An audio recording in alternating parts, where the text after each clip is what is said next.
भारतीय राज्य व्यवस्था। आज का सेशन आपका आधारभूत सेशन है। पहले सेशन में आज आप पूरी राज्य व्यवस्था की समग्र समझ आपके दिमाग में मैं बैठाने वाला हूँ। पॉलिटी की ये जो किताब है संविधान, ठीक है, इसको आज के सेशन में, आज केवल एक ही सेशन में पूरी किताब आपके दिमाग में बैठ जाएगी। पूरी किताब, ऐसा भी संभव है। ये पहले सेशन में ही मैं आपके दिमाग में बैठाऊंगा पूरी किताब। और एक चीज समझिएगा, ये जो किताब है, सबसे पहले इसको समझना है कि ये किताब जिन परिस्थितियों में बन के तैयार हुई है, वो परिस्थितियां आप आधुनिक भारत के इतिहास में पढ़ते हो, समझते हो।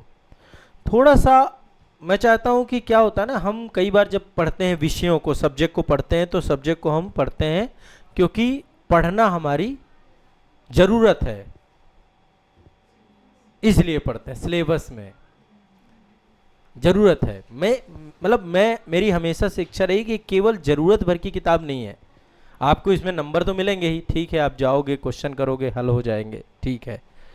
थोड़ा सा इस किताब को आप समझिएगा कि इस किताब के दम पर ही आपका अस्तित्व कायम है, ठीक है। भारत के संविधान की किताब ही आधार है सब चीजों का। जितनी भी चीजें हैं, एक ऐसा मौलिक दस्तावेज और लिखित दस्तावेज जिनका आधार बनते हैं जितने भी नियम बनाए जाते हैं, कानून बनाए जाते हैं, जितनी भी चीजें देश की हैं, सब इस पुस्तक के आधार पर ही है। यही है मूल प्रति, यही हमारे देश का राष्ट्रीय ग्रंथ। इसको ये भी कहा जाए तो कुछ गलत नहीं है, ठीक है। तो इसको जानना बहुत जरूरी है, हर नागरिक को जानना चाहिए। एक एज ए सिटीजन आपको आपके राइट पता हो, ये उस चीज की पुस्तक है। एज ए सिटीजन, जो आपको पता है, अभी हमारे देश में बहुत सारे लोग जो है ना, अपने अधिकारों के बारे में नहीं जानते। अच्छा चलो, अधिकार पता है तो कर्तव्य क्या है वो भी नहीं पता है। इस किताब ने अधिकार और कर्तव्य दोनों ही आपको दे रखे हैं। तो इस किताब को मैं बहुत संक्षिप्त में समझाना चाहता हूं, पूरी किताब को। इस किताब में क्या है, आज के एक सेशन में आप इस पूरी किताब को समझ जाओगे। बाकी विस्तार से तो आगे हम पढ़ेंगे ही, डिटेल में आगे हम डिस्कस करेंगे। सबसे पहले थोड़ा सा मैं यहाँ पे एक टर्म्स क्लियर कर देता हूँ। देखिए, एक शब्द है आपका राज व्यवस्था, ठीक है, राज व्यवस्था। और एक टर्म्स है आपका संविधान। भारत का संविधान, भारत की राज व्यवस्था। देश के तौर पे हर देश का अपना अपना संविधान है। अमेरिका का संविधान, अमेरिका की राज व्यवस्था। एक जनरल टर्म्स के तौर पे बात करें तो भारत का संविधान की बात करें तो भारत का संविधान एक क्या है, मौलिक दस्तावेज है। दस्तावेज है, आधारभूत दस्तावेज है, मौलिक दस्तावेज है। और ये दस्तावेज के आधार पर ही पूरा देश चल रहा है। देश चलाने का दस्तावेज है ये।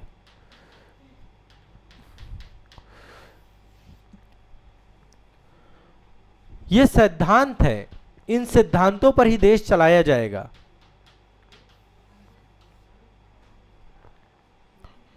ये सिद्धांत है, ये कुछ नियम है, कुछ प्रक्रियाएं हैं, हर एक अनुच्छेद में कुछ बातें लिखी गई हैं।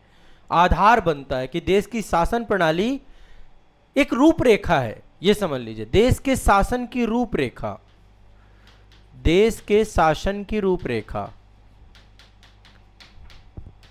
रूपरेखा नागरिकों की रूपरेखा, नागरिकों के अधिकारों की रूपरेखा है कि नागरिकों को क्या अधिकार मिलेंगे।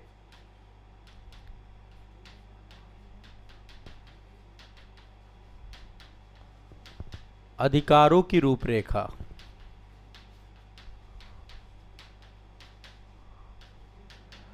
देश के शासन की रूपरेखा और अधिकारों की रूपरेखा, इन सब के सिद्धांत कहां दिए गए हैं, संविधान की पुस्तक में, ठीक है। इसी का व्यवहारिक रूप, जब इसी को व्यवहार में लाते हैं, जब इसे लागू करते हैं, तो इसी को राज व्यवस्था कहते हैं। इन सिद्धांतों को जब आप लागू करते हो, जब इन सिद्धांतों को व्यवहार में लाते हो,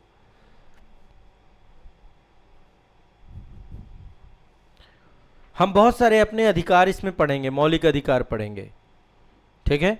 बहुत सारे लोग मौलिक अधिकारों को समझ भी नहीं पाते हैं। मौलिक अधिकार एब्सोल्यूट राइट नहीं है आपके।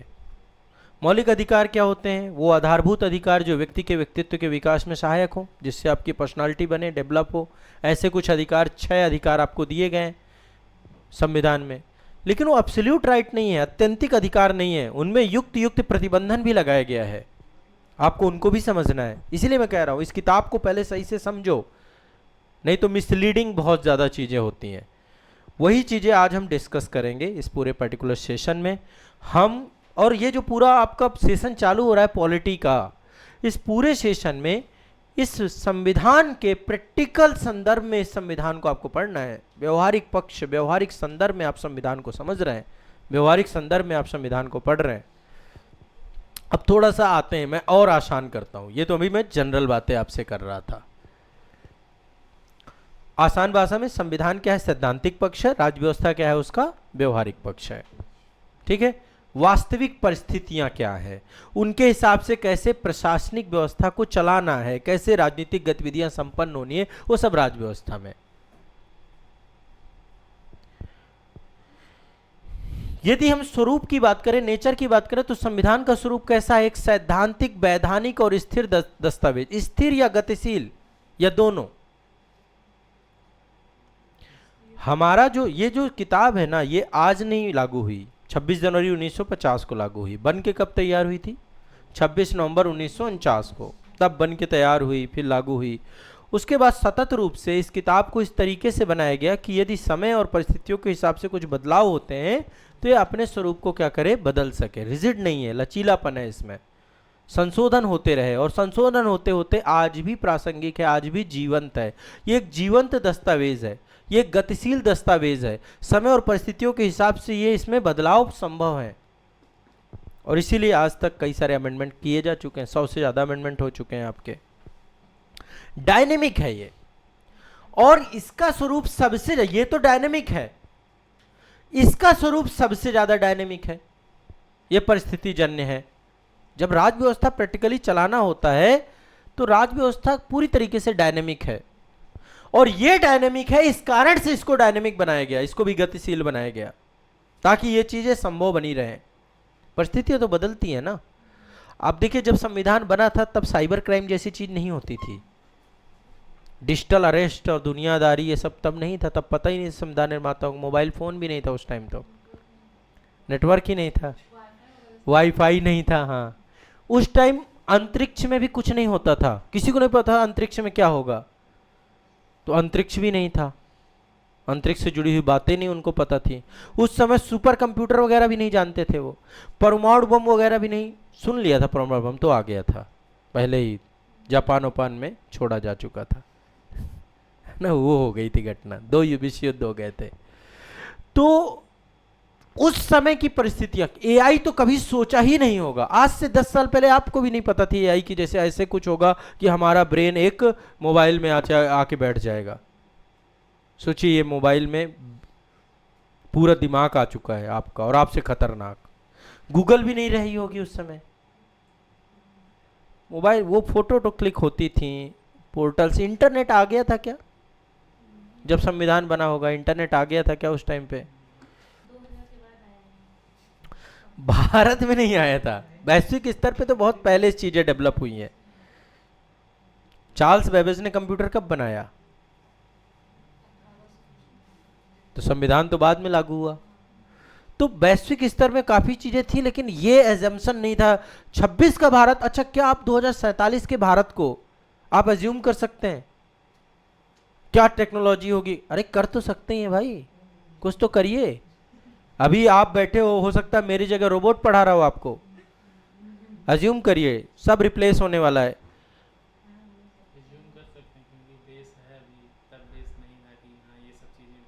हाँ, आने वाले समय में चीजें रिप्लेस होने वाली है, टेक्नोलॉजी सब कुछ। अभी देखो, कभी किसी ने सोचा था कि रूम में बैठा हूंगा, पूरी क्लास रूम में होगी मेरे?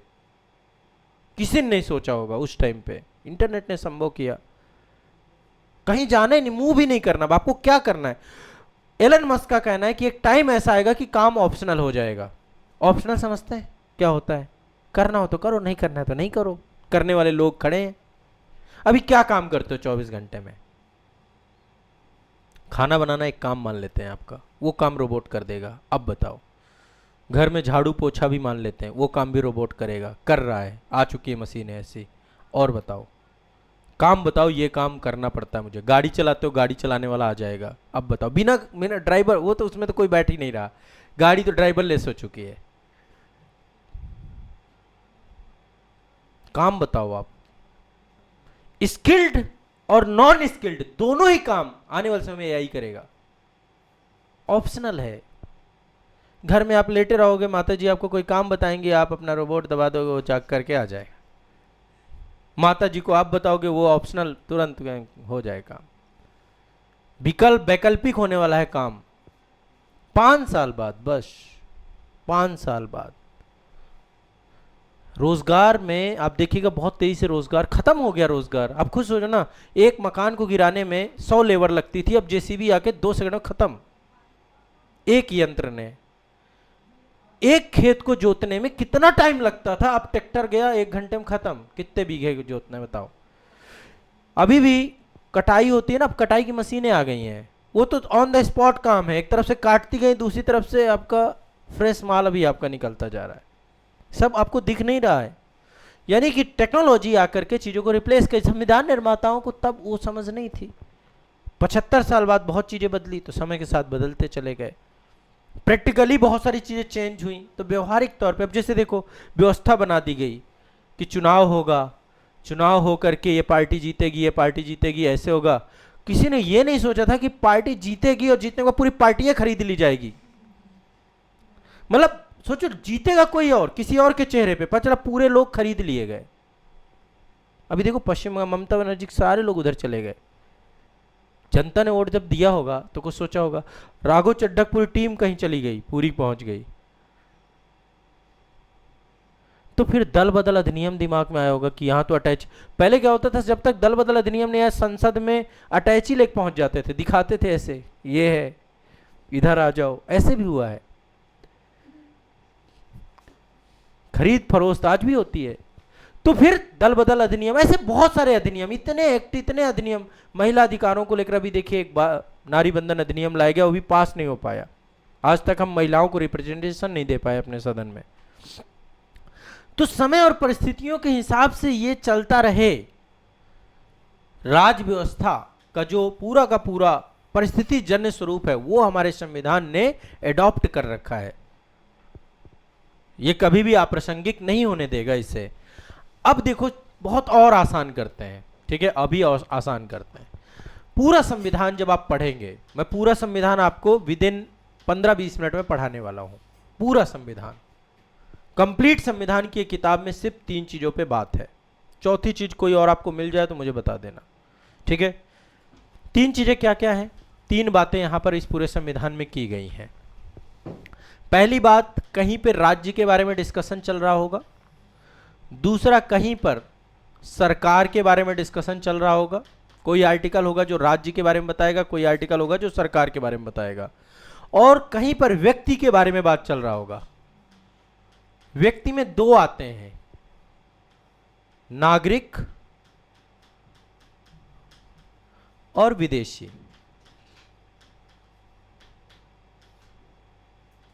विदेशी पूरे संविधान में इसके अलावा चौथी कोई बात ही नहीं की गई। अब राज्य के अंतर्गत क्या है? राज्य देखो, राज्य एक अमूर्त संस्था है। अभी राज्य ढूंढने जाओ तो राज्य नहीं मिलेगा आपको। मिलेगा? अमूर्त है, राज्य की कोई मूर्ति नहीं, निर्गुण ब्रह्म है। आप राज्य ढूंढने चले जाओ कि मुझे राज्य से मिलना है, तो किससे मिलके आओगे बताओ? भारत राज्य से मिलना हो आपको तो भारत राज्य आप ही लोग हो, we the people of India. तो इसका मूर्त रूप बनाया गया सरकार, जो दिखाई दे कि भाई मुझे राज्य ढूंढना है तो मैं सरकार के पास चला जाऊंगा, यही राज्य होगी, है ना। तो राज्य क्या है? अमूर्त होता है, और सरकार उसका मूर्त रूप होती है, जो दिखाई देती है। जो दिखाई दे उसे मूर्त कहते हैं, जो ना दिखाई दे अमूर्त कहते हैं, ठीक है। अब राज्य को परिभाषित यदि किया जाए कि राज्य क्या है, तो राज्य अकेले कोई एक चीज नहीं है, राज्य चार चीजों से मिलकर बनता है। ये चार चीजें एक साथ आप देखोगे तो राज्य बनेगा, कोई भी राज्य होगा। पहली चीज क्या है? निश्चित भूभाग। कोई भी राज्य तब राज्य है जब उसके पास एक निश्चित भूभाग है, लैंड बॉडी है। और भूभाग के साथ साथ जनसंख्या का आवास होना बहुत जरूरी है। यदि वहां जनसंख्या नहीं है तो राज्य राज्य नहीं, निर्जन है वो। ठीक है। फिर उसको शासन संचालन के लिए गवर्नमेंट होनी चाहिए, एक मूर्त संस्था भी होनी चाहिए, सरकार भी होनी चाहिए। और सबसे इंपॉर्टेंट चीज है कि वो अपने निर्णय लेने में आंतरिक और बाह्य दोनों रूप में स्वतंत्र होना चाहिए, यानी उसके पास संप्रभुता भी होनी चाहिए। यदि संप्रभुता नहीं है तो राज्य राज्य नहीं है। ये चार चीजें मिलकर के एक राज्य को तय करते हैं। ठीक है। भारत के संदर्भ में सब कुछ है। हम क्या एक संप्रभु राष्ट्र हैं? हमारी प्रस्तावना में पहला ही टर्म्स यूज किया गया है ना। संप्रभुता का मतलब होता है आंतरिक और बाह्य। आंतरिक और बाह्य, कोई बाध्यता का अभाव हो। आंतरिक रूप से कोई बाध्यता नहीं, सुप्रीम पावर, सर्वोच्च शक्ति जो अपने निर्णयों के लिए स्वतंत्र हो। अब आप मुझे बताओ, आप संप्रभु हो क्या? घर में कौन है आपके संप्रभु? पापा, मम्मी, हाँ, पिताजी हैं संप्रभु, ऐसा आपको लगता है? पिताजी से पूछो, वो बताएंगे कौन संप्रभु है। संप्रभु मतलब जो अपने निर्णयों को लेने में किसी भी तरीके का हस्तक्षेप का सामना ना करे, उसे संप्रभु कहते हैं। ठीक है। भारत संघ एक संप्रभु संस्था है, उत्तर प्रदेश संप्रभु नहीं है। ठीक है। वो राज्य है, वो संघात्मक ढांचे का एक हिस्सा है। भारत संघ एक संप्रभु संस्था है। ठीक है। कोई हस्तक्षेप नहीं कर सकता। कल के दिन अमेरिका आके नहीं कर सकते ये करो ये नहीं करो। हमारी मर्जी, हम रूस से तेल खरीदेंगे, हमारी मर्जी, हम रूस से तेल खरीदना बंद कर देंगे। समझ रहे हो मेरी बात को? ठीक है। अब आते हैं सरकार में। थोड़ा सा बहुत शॉर्ट में समझा रहा हूं। सरकार भारत के संदर्भ में बात कर रहे हैं, हर देश के संदर्भ में ऐसे ही होगा, उनके संदर्भ में। हम भारत के संदर्भ में बात करें, हमारे यहाँ पे सरकार जो है संघात्मक है, संघात्मक व्यवस्था है। ठीक है। संघात्मक व्यवस्था में एक तो केंद्र सरकार है और दूसरी तरफ राज्य सरकार है। दो प्रकार की सरकारें हमारे यहाँ पे हैं। और भी है क्या कोई? और भी लिख लो, स्थानीय निकाय भी हैं,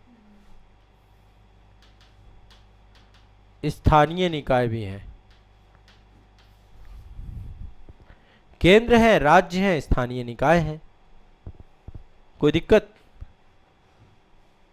हाँ, नहीं ना। केंद्र सरकार के तीन स्तंभ हैं। केंद्र सरकार मिलकर बनती है तीन स्तंभों से: कार्यपालिका, विधायिका और न्यायपालिका। राज्य सरकार के भी तीन अंग है: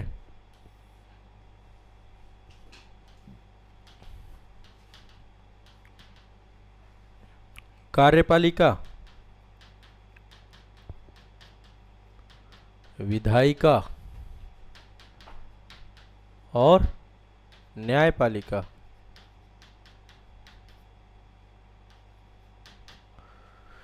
कार्यपालिका की बात करें, संविधान में यही सब है। अब अभी देखिएगा, अभी और क्लियर कर। संविधान में कार्यपालिका में यदि हम केंद्र की कार्यपालिका की बात करें तो राष्ट्रपति जी हैं,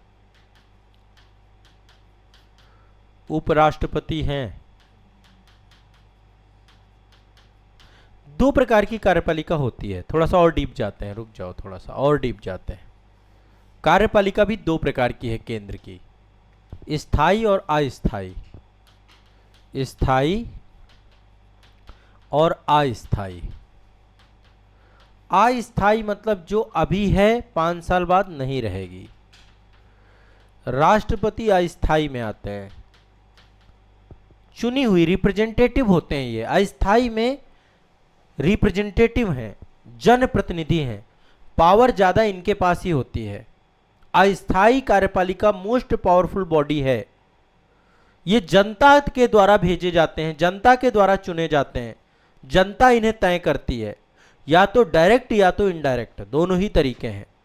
हम पार्लियामेंट मेंबर्स को चुनते हैं, पार्लियामेंट मेंबर से ही कैबिनेट बनती है आपकी, तो इनडायरेक्ट तरीके से कैबिनेट बनी। आप अपना मंत्री नहीं चुनते, आप संसद का सदस्य चुनते हैं, आप विधायिका का चुनाव करते हैं, ना कि कार्यपालिका का, लेकिन इनडायरेक्टली वही जाके मंत्री बन जाता है फिर, है ना। तो ओवरऑल देखा जाए, राष्ट्रपति को आप नहीं चुनते, राष्ट्रपति को आपके चुने हुए प्रतिनिधि चुनते हैं। राष्ट्रपति के चुनाव में कौन साथ आता है? लोकसभा के चुने हुए मेंबर, राज्यसभा के चुने हुए मेंबर, विधानसभाओं के, राज्य विधानसभाओं के चुने हुए मेंबर, वो राष्ट्रपति चुन रहे हैं। तो ये सब चुने हुए लोग हैं जनता के। और चूंकि भारत एक लोकतांत्रिक राष्ट्र है, इसलिए भारत में जनप्रतिनिधि की पावर ज्यादा होती है, ठीक है। चाहे वो ग्राम प्रधान ही क्यों ना हो, वो पावरफुल पद है, क्योंकि जनता से चुना हुआ व्यक्ति है वो, ठीक है। जो जनता का प्रतिनिधि होगा, अधिकारियों से, कर्मचारियों से वो ज्यादा पावर रखेगा। मेरी बात समझ रहे हैं? राष्ट्रपति, उपराष्ट्रपति, राष्ट्रपति, उपराष्ट्रपति, कैबिनेट, मंत्रिपरिषद। मंत्रिपरिषद जैसा कि आप जानते हैं एक बड़ी बॉडी है मंत्रिपरिषद। क्या है मंत्रिपरिषद? बड़ी बॉडी है। इसमें मंत्रिमंडल भी है, कैबिनेट भी है, इसी में राज्य मंत्री हैं, कई प्रकार के मंत्री इसमें रहते हैं, और राज्य मंत्री स्वतंत्र प्रभार भी हैं। उप मंत्री पहले होते थे, अब ये पद नहीं है, ये खत्म है, ठीक है। कैबिनेट मोस्ट पावरफुल बॉडी है मंत्रिपरिषद की। राष्ट्रपति, उपराष्ट्रपति, मंत्रिपरिषद, इसी में प्रधानमंत्री इसी के हिस्से होते हैं, पीएम भी इसी का हिस्सा होता है। इसके बाद महान्यायवादी। महान्यायवादी केंद्र सरकार का प्रथम विधि अधिकारी होता है, ठीक है। और इसका कोई फिक्स टेन्योर नहीं होता, फिक्स सैलरी नहीं होती, ठीक है। इनको मिलती है दिहाड़ी, पारिश्रमिक। एक ऐसे राष्ट्रपति जी के द्वारा ऐसे फिक्स कर दिया जाता है, लेकिन जितना काम करते हैं उसके हिसाब से इनको सैलरी मिलती है, जो अच्छी खासी, मतलब एक है ऐसे जनरली फिक्स कर रखा गया है, लेकिन पारिश्रमिक, वेतन नहीं मिलता। वेतन टर्म्स यूज नहीं करते, पारिश्रमिक टर्म्स यूज करते हैं, ठीक है।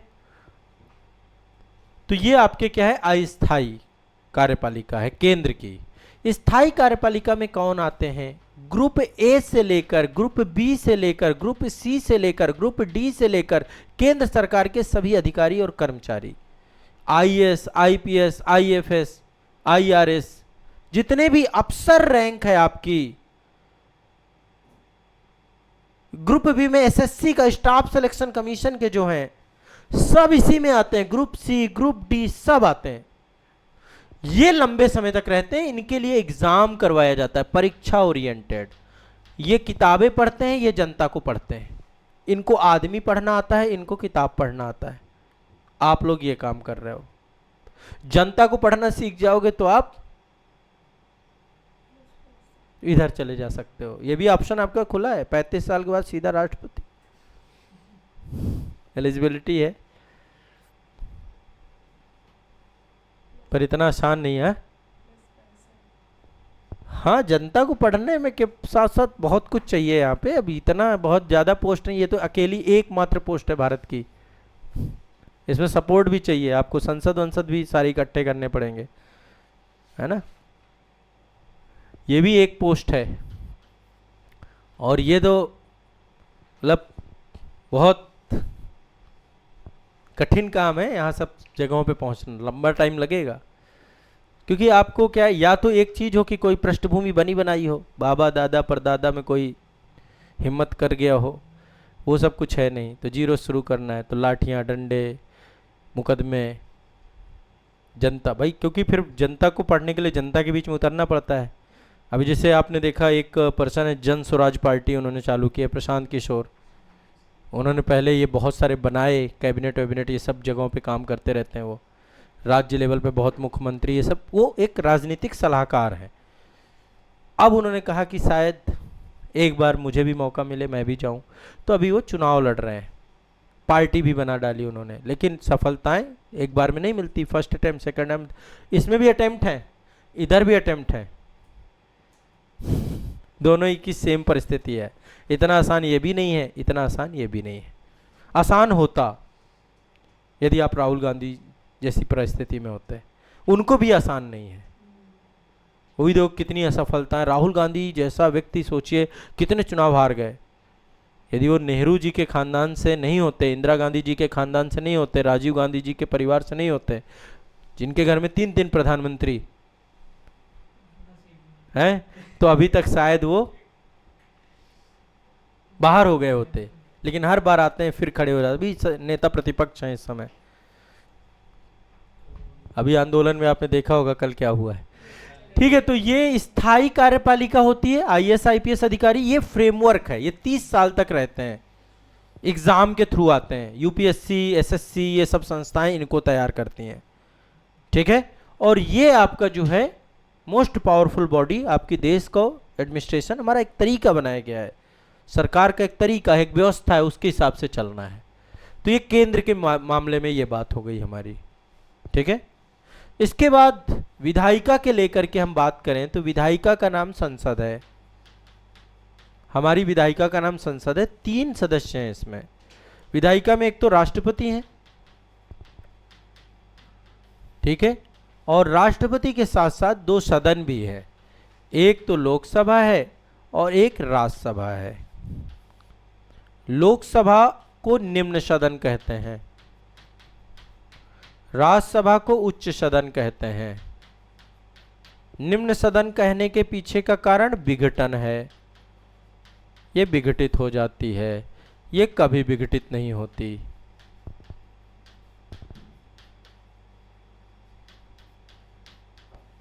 ठीक है, इसको प्रथम सदन कहते हैं, इसको द्वितीय सदन कहते हैं।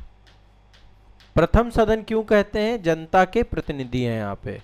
कभी आपने लोकसभा देखी हो तो लोकसभा में हमेशा ग्रीन कारपेट होता है, ग्रीन कलर मिलेगा आपको। अभी जो नई लोकसभा बनी है हमारी, नया संसद बना है, उसमें देखेंगे मोर के पंख से बनाया गया उसको, एक तो राष्ट्रीय पक्षी का वो दे दिया गया पूरा, और कलर उसका ग्रीन ही है।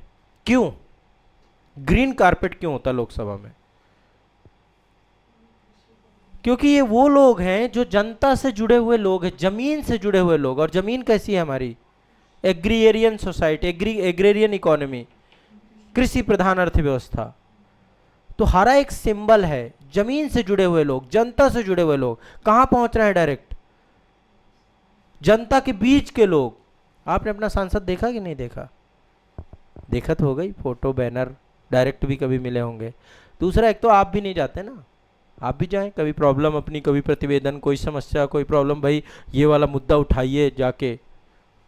आपके क्षेत्र में जो सांसद होंगे वो रहते तो होंगे, उनका घर, आवास, निवास सब कुछ होगा, कार्यालय होगा। हर समय दिल्ली में थोड़ा ना रहते हैं। दिल्ली में तो जब सदन चलता है तब रहते हैं, बाकी टाइम अपने संसदीय क्षेत्र में रहते हैं। संसदीय क्षेत्र के मुद्दे वहाँ जाके उठाते हैं वो। हमारे देश में एक समस्या है, पब्लिक डरती बहुत है ना। जनता के साथ डर ये है कि वो, उसको लगता है अरे ये तो खा जाएगा, ये तो बारहसिंगा है। ऐसा कुछ नहीं है। बहुत, आप जब जाएंगे ना, सब सुनने के लिए बैठे हैं, ऐसा नहीं कि नहीं सुनने के लिए बैठे हैं। जब आप सुनाएंगे तब, हम यहीं से बैठ के कोसते रहते हैं। चुना ही हम ही ने है, हम ही सिलेक्ट चुनने वाले लोग हैं, हम ही कोसने वाले लोग भी हैं। और कई बार नहीं भी सुनवाई होती है, ऐसा भी होता है। दोनों ही चीज़ें हैं, ठीक है। कुछ चीज़ों में सुनवाई भी होती है, उस पर हम बाद में आएंगे, अभी उस मैटर पे नहीं जाएंगे। तो ये आपका, अब यहाँ पे आते हैं, ये है द्वितीय सदन। यहाँ पे कलर आप देखते होंगे, रेड कारपेट, आपको लाल रंग दिखता होगा। देखा है आपने लोकसभा का भी रेड कलर, रेड कारपेट। अभी जो है रेड कलर का क्या, कैसे बनाया गया? कुछ एक थीम दी गई है हमारे उसकी, लोकसभा की। कमल की फूल की है या हाँ, ऐसे कमल की पंखुड़ियां ऐसे करके दिया गया है लाल रंग से। ये पंछी पे है और ये पुष्प पे है। तो लाल रंग इसलिए दिया गया क्योंकि देखो अब एज कितनी है यहाँ पे, 30 साल प्लस, 30 साल होनी चाहिए, यहाँ 25 साल होनी चाहिए एज। तो यहाँ पे जनरली 30 लिखा जरूर है, 30 साल के लोग भी जाते हैं, ऐसा नहीं कि नहीं जाते, युवा भी जाते हैं, लेकिन जनरली एज आप देखोगे एलीड पर्सन होते हैं ये। बातचीत कभी लोकसभा राज्यसभा की डिबेट सुनिएगा आप, राज्यसभा में आपको बहुत फैक्चुअल टाइप के लोग मिलेंगे, बढ़िया बातें होंगी, एलीट क्लास होगी, पढ़ा लिखा वर्ग होगा। ये जनता को पढ़ने के साथ साथ किताबें भी पढ़े हुए होते हैं। ये लोग भी खतरनाक होते हैं यहाँ पे भी, जैसे लालू यादव जैसे लोग जब थे, कभी सुनिए आप लालू यादव को, वो जनता को पढ़े हुए था। यहाँ भी खतरनाक, मतलब ऐसे टाइप के लोग हैं, पढ़े लिखे हैं, ऐसा नहीं कि अशिक्षित हैं, अशिक्षित भी पहुंच सकता है, ये व्यवस्था भी की गई है। और क्यों जरूरी थी ये व्यवस्था? क्योंकि we the people of India का कमिटमेंट था। हमारे देश की इस पुस्तक को हम सब ने मिल करके स्वीकारा, एक्सेप्ट किया, तो भेदभाव रहित रह जाए। मैंने कल डिस्कस किया था सेशन में कि क्यों हमारे देश में जो ये हमेशा प्रश्न चिन्ह होता है ना कि जनता के प्रतिनिधि जो होने चाहिए उनको क्या होना चाहिए, क्वालिफिकेशंस होनी चाहिए, सब चीजें होनी चाहिए। ये व्यवस्था कहीं ना कहीं पे एक भेदभाव क्रिएट कर देगी। जनता का सामान्य व्यक्ति, क्योंकि कितना पढ़ा लिखा देश है, साक्षरता ही तो है, अभी तो पूरी तरीके से शिक्षित तो तब भी नहीं है। ऐसे तो आधी आबादी बैठ गई कि अब उसको तो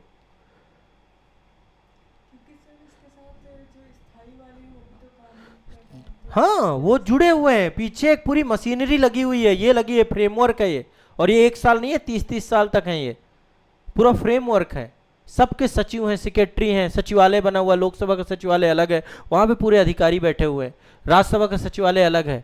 आपको क्या लगता है नेता मंत्री जितने भी हैं क्या ये भाषण तैयार कर रहे हैं? कुछ नहीं कर रहे हैं, पीछे एक मशीनरी लगी हुई है, वो इनको गाइड कर रही है, वो इनको बता रही है। ये जनता के रिप्रेजेंटेटिव हैं, जनता को पढ़े हुए हैं, और जनता की पढ़ाई के लिए क्वालिफिकेशन की जरूरत नहीं होती है।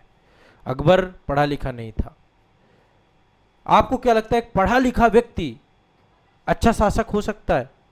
ये कोई जरूरी नहीं है, हो सकता है ऐसा नहीं है, पर जरूरी नहीं है। पढ़ाई लिखाई वो क्वालिफिकेशन नहीं है, जनता को जानना, जनता को पढ़ना। हम क्या करेंगे, जाने अनजाने में एक डिस्क्रिमिनेशन पैदा कर देंगे, और एक ऐसा डिस्क्रिमिनेशन पैदा कर देंगे जिससे आधी आबादी डिस्क्वालीफाई हो जाएगी, जो चुनाव का हिस्सा नहीं बन पाएगी। तो क्या ऐसा व्यवस्था बनाना, संविधान निर्माताओं ने कहा पहले देश को शिक्षित होने दो, जब सब पढ़ लिख जाएंगे तब ये व्यवस्था बना दी जाएगी या हो जाएगी, बना लेंगे। हमने तो ये बंद कर ही रखा है। आज़ादी के संविधान में यही व्यवस्था कर दी जाती शुरू से ही कि भैया जो इतना पढ़ा लिखा होगा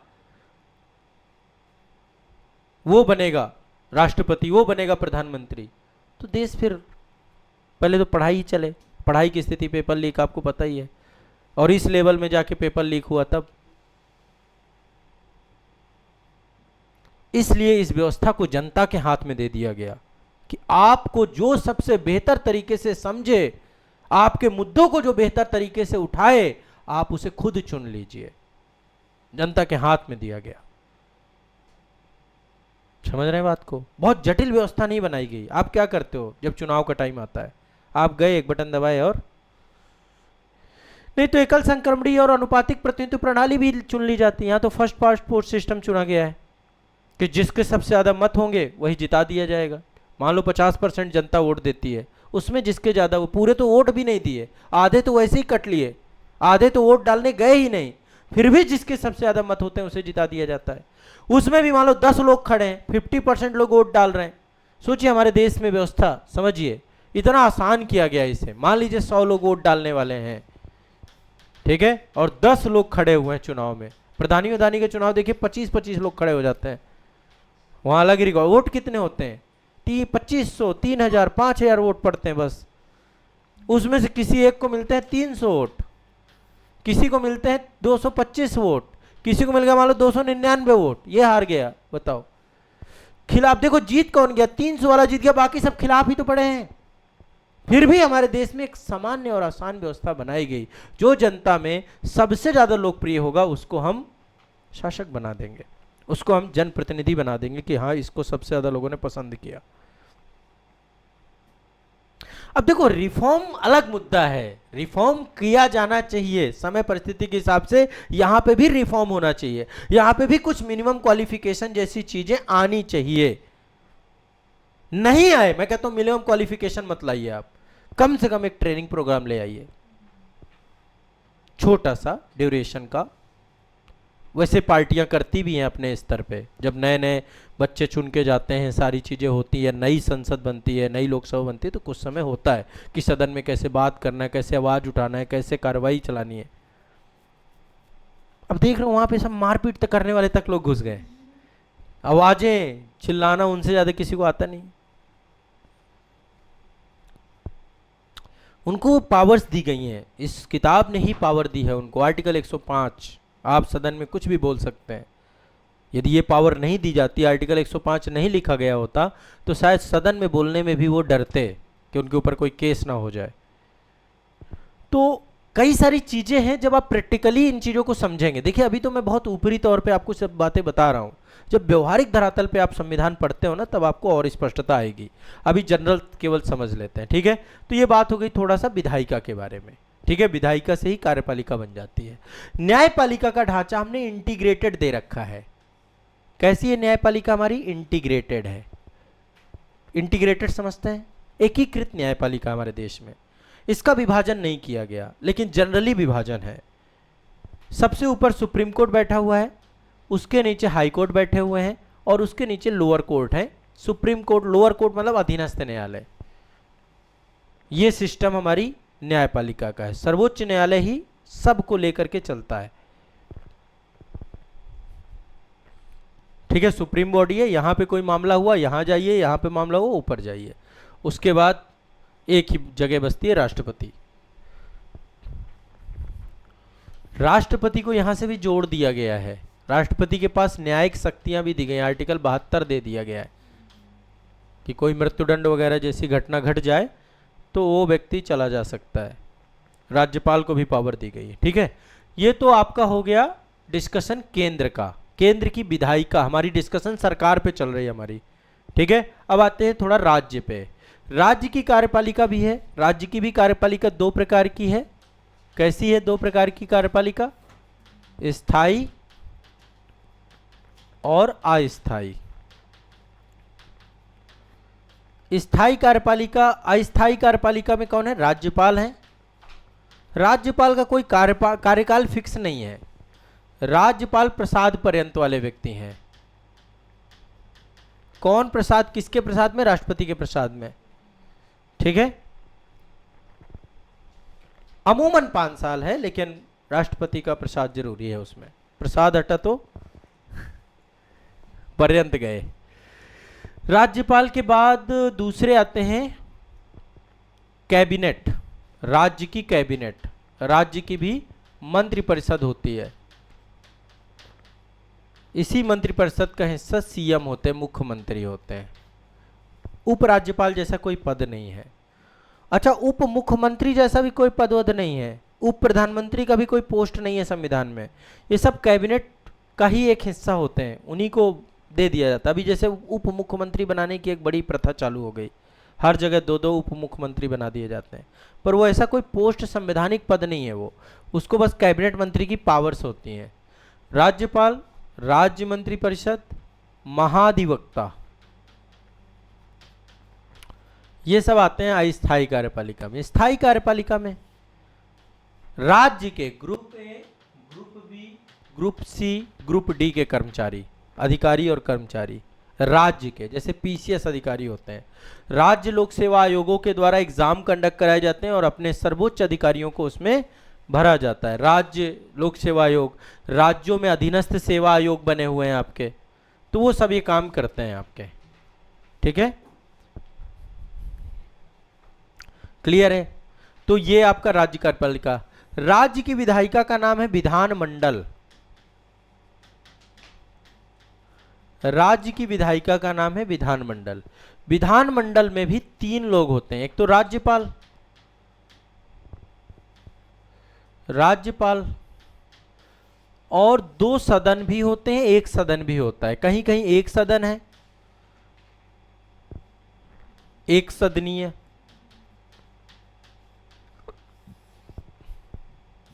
और कहीं कहीं पे द्विसदनीय है। द्विसदनीय कहां कहां पर है? द्विसदन में कौन कौन से दो सदन होते हैं? विधानसभा और विधान परिषद। जहां एक सदन है वहां केवल विधानसभा होती है, विधानसभा होती है।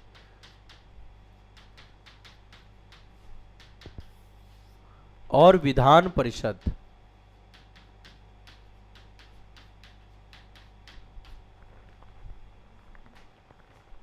कोई दिक्कत? सब ठीक है। अब देखो यहां पे द्विसदन केवल 6 राज्यों में है अभी।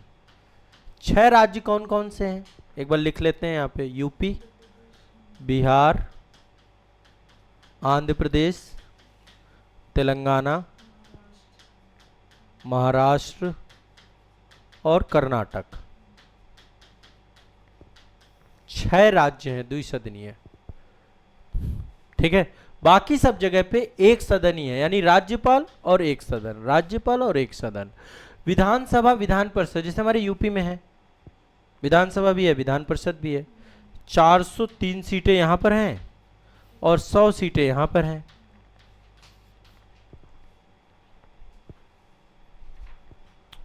इसके पास बहुत ज्यादा पावर होती नहीं है। ये किसी भी कानून को 4 महीने तक मैक्सिमम रोक सकती है बस। किसी भी कानून में से वित्त वो धन विधेयक नहीं आता। धन विधेयक केवल 14 दिन की पावर है, ठीक है। पहली बार में 3 महीने और दूसरी बार में 1 महीना। बाकी और कोई बहुत ज्यादा पावर इसके पास है नहीं। बैकडोर एंट्री जरूर है ये, है ना।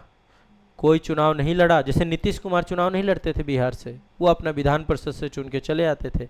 नीतीश कुमार के बेटे भी स्वास्थ्य मंत्री, वो भी चुनाव नहीं लड़े, वो भी बैकडोर एंट्री से जीत के आ गए। मायावती कभी चुनाव नहीं लड़ती थी, मायावती भी विधान परिषद से ही मुख्यमंत्री बन जाती थी। ऐसे बहुत सारे लीडर हैं। माननीय मुख्यमंत्री जी हमारे उत्तर प्रदेश के विधान परिषद से हैं क्या?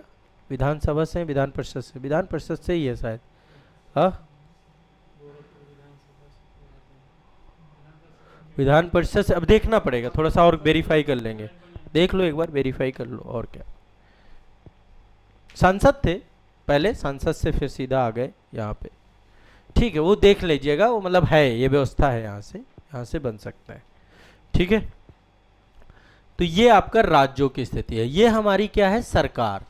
ये संविधान में सब यही बातें लिखी हुई हैं, ठीक है। यहाँ पे न्यायपालिका, जैसे मैंने बताया, इंटीग्रेटेड है। हर राज्य में हाई कोर्ट होता है और लोअर कोर्ट होते हैं, अधीनस्थ न्यायालय होते हैं। सुप्रीम कोर्ट सबसे ऊपर सबके बैठा ही है, तो इंटीग्रेटेड ढांचा इसका भी है, वही सेम कंडीशन है, ठीक है। हाई कोर्ट होते हैं हर राज्य का। यदि किसी राज्य में हाई कोर्ट नहीं है तो उसको किसी और राज्य के साथ जोड़ दिया जाता है ना। अभी कुछ राज्य हैं केंद्र शासित प्रदेशों के पास, जैसे हमारे यहाँ पे दिल्ली के पास अपना हाई कोर्ट है और जम्मू कश्मीर के पास, 2 केंद्र शासित प्रदेश के पास हाई कोर्ट है। बाकी सबके हाई कोर्ट एसोसिएटेड है। जैसे लक्षद्वीप वाले केरल आते हैं अपना, वहाँ उनका केरल हाई कोर्ट में मामला चलता है। अंडमान वाले कोलकाता आ जाते हैं, तो ऐसे उनका खुद का हाई कोर्ट नहीं दिया गया, जोड़ दिया गया। यूटी के हाई कोर्ट जोड़ दिए गए, ठीक है। ये हो गई सरकार की बात। पहली बात मैंने बताई, राज्य है संविधान में बात, सरकार है संविधान में बात। व्यक्ति क्या है? व्यक्ति नागरिक है, तो नागरिक के कुछ अधिकार दे दिए गए हैं और उसके कर्तव्य बता दिए गए हैं। विदेशी है तो विदेशी को भी कुछ अधिकार दिए गए हैं, कुछ फंडामेंटल राइट विदेशियों को भी लागू होते हैं और उसके भी कर्तव्य बता दिए गए हैं। दोनों चीजें हैं। अब ये तो दोनों संस्थाएं, राज्य का काम क्या है? व्यक्ति के लिए काम करना। राज्य को किस लिए बनाया गया? क्या कि व्यक्ति के लिए काम करो भाई, इसलिए सरकार बनाई गई है। आपका सरकार का काम है व्यक्ति के लिए काम करना, नीतियां बनाना, उन्हें लागू करना, इसलिए संस्थाएं बनी हुई हैं, उन्हें न्याय देना। सबका आधार क्या है? व्यक्ति। लोकतंत्र, जनता का तंत्र, जनता का, जनता के लिए, जनता के द्वारा, for the people, by the people, है ना। ये है आपका लोकतंत्र, डेमोक्रेसी आधार है हमारे पूरे संविधान का। अब इस किताब में जितने भी भाग दिए गए हैं, भाग 1 पढ़ोगे आप तो राज्य की बात होगी। भाग 1 में किसकी बात है? राज्य की। परिभाषित किया गया है राज्य, कितना बड़ा है राज्य, भारत का राज्य का नाम क्या होगा। तो भाग 1 और इसके साथ ही पहली अनुसूची आप पढ़ेंगे तो राज्य आपको स्पष्ट हो जाएगा। पहली अनुसूची में सब कुछ लिखा है, किस राज्य को किस अधिनियम के तहत बनाया गया, कितना क्षेत्रफल है, कितना एरिया है, कितना दायरा है, सब कुछ लिखा हुआ है। ये 2 चीजें आप जब पढ़ोगे। दूसरा, भाग 2 नागरिकता से जुड़ा हुआ है कि कौन नागरिक होगा, कौन नागरिक नहीं होगा। भाग 2 जब आप पढ़ोगे तो व्यक्ति के बारे में पढ़ोगे, आप व्यक्ति से जुड़ा होगा। भाग 3 पढ़ोगे तो व्यक्ति के अधिकारों के बारे में पढ़ोगे। मौलिक अधिकार होते हैं, व्यक्ति को दिए गए हैं। भाग 4 राज्य को बताया गया, भैया क्या काम करोगे, इसके लिए निर्देश दिए गए, नीति निषेध तत्व। भाग 4 यही है पूरे संविधान में। भाग 5 केंद्र सरकार के बारे में बात की गई है। भाग 5 में सरकार की बात की गई, राष्ट्रपति कौन बनेगा, प्रधानमंत्री कौन बनेगा। भाग 6 राज्य के बारे में बात की गई है, राज्य सरकार, राज्य कौन होगा, राज्यपाल कौन होगा। भाग 7 आपका खत्म हो चुका है, निश्चित कर दिया गया है। पहले भाग 7 हुआ करता था, अब भाग 7 नहीं है आपका। भाग 8 में केंद्र शासित प्रदेशों के बारे में बात की गई है। भाग 8 भी इसी में जुड़ता है, यूटी से जुड़ता है, यूटी से भाग 8 जुड़ता है आपका। भाग 9 में स्थानीय स्वशासन से जुड़ाव है। आप देखिए ना, मैंने आपको एक कमिटमेंट बताया था शुरू में, मैंने बोला था कि पूरे 3 शब्दों के अलावा पूरे संविधान में कोई और बात आपकी की ही नहीं गई, बस यही तीनों के बारे में बातचीत करके घुमा घुमा के की गई है। ठीक है। भाग 10 में क्या आपका दिया गया है? भाग 10 आपका जो है अनुसूचित और जनजातीय क्षेत्रों के बारे में चर्चा करता है। अनुसूचित और जनजातीय क्षेत्र, राज्य के अंदर कौन सा क्षेत्र अनुसूचित जनजातियों को लेकर के होगा, तो भाग 10 भी आपका यहीं से जुड़ा हुआ है, राज्यों से जुड़ा हुआ। भाग 10। भाग 11 केंद्र राज्य संबंधों से जुड़ा हुआ है आपका। भाग 11 केंद्र और राज्य दोनों के बीच में क्या होगा, कैसे संबंध चलेंगे, भाग 11 आप यहां पे पढ़ोगे। केंद्र राज्य संबंध है भाग 11। ठीक है। फिर भाग 12 वो भी केंद्र राज्य संबंध है, वित्त संबंध है। भाग 12 भी इसी से जुड़ा हुआ है। देखो ना, आप जोड़िए, जोड़ते चले जाइए।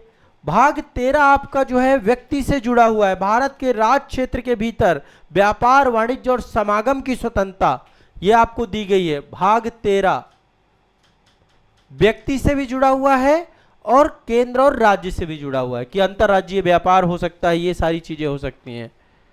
भाग 14 लोक सेवाओं से जुड़ा हुआ है, कार्यपालिका ये वाली, पब्लिक सर्विस कमीशन। भाग 14 ये भी सरकार कैसे बनेगी, भाग 14 ये है आपका। गवर्नमेंट स्थायी कार्यपालिका, चाहे राज्य की हो चाहे केंद्र की हो। भाग 15 निर्वाचन से जुड़ा हुआ, वो भी इसी से जुड़ा है, सरकार कैसे बनेगी।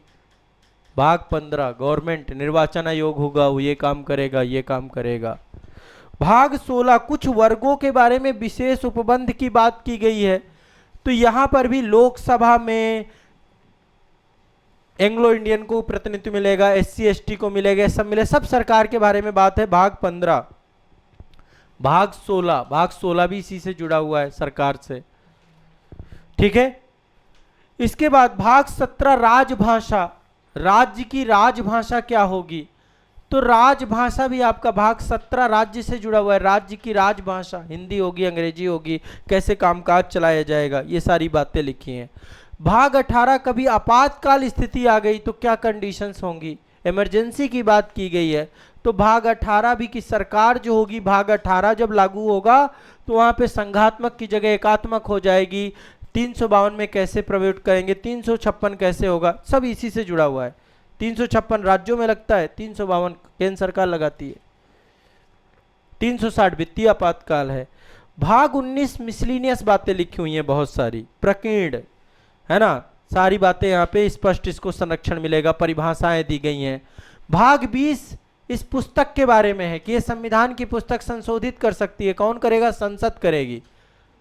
भाग 20 इसी से जुड़ा हुआ है, संशोधन की बात है। पावर दी गई है संसद को, केवल पार्लियामेंट को पावर दी गई है, ठीक है।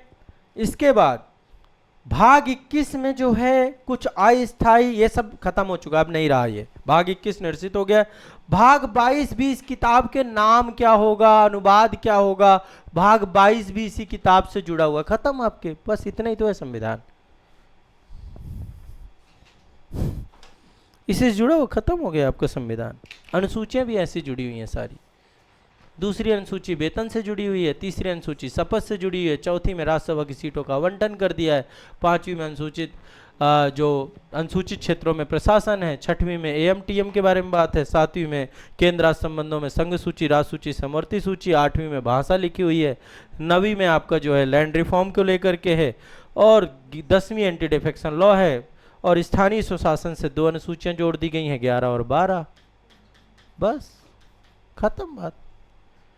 इतना छोटा संविधान है, इसी को विस्तार से पढ़ना है। थोड़ा बहुत कुछ समझ में आया, हल्का फुल्का, ठीक है? थोड़ा बहुत समझ में आया कि नहीं आया बताओ? हाँ, अभी तो बहुत डिटेल में पढ़ेंगे, जनरल बात है, अभी आधारभूत है, कल भी जनरल आधारभूत रहेगा। आधारभूत का काम ये होता है कि मैं चाहता हूँ आपके दिमाग में एक फ्रेमवर्क बन जाए, दिमाग पूरा आपका रेडी हो जाए इस कंटेंट को कंज्यूम करने के लिए, ठीक है? तो 3 चीज़ों से जोड़ करके पूरे संविधान को मैंने जोड़ा है, और अब एक एक करके चीज़ों को पढ़ेंगे।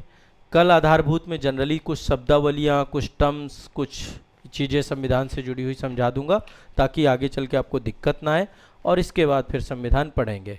थोड़ा सा संविधान निर्माण के बारे में थोड़ी जानकारी लेंगे, और संविधान निर्माण के बाद फिर पहला भाग, दूसरा भाग, प्रस्तावना चालू करेंगे, भाग 1, भाग 2, भाग 3, भाग 22, टोटल 23-24 लेक्चर में क्लोज,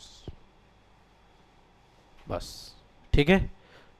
ये जो है मेरा काम रहेगा इस पर्टिकुलर सेशन के अंतर्गत, ठीक है? चलिए।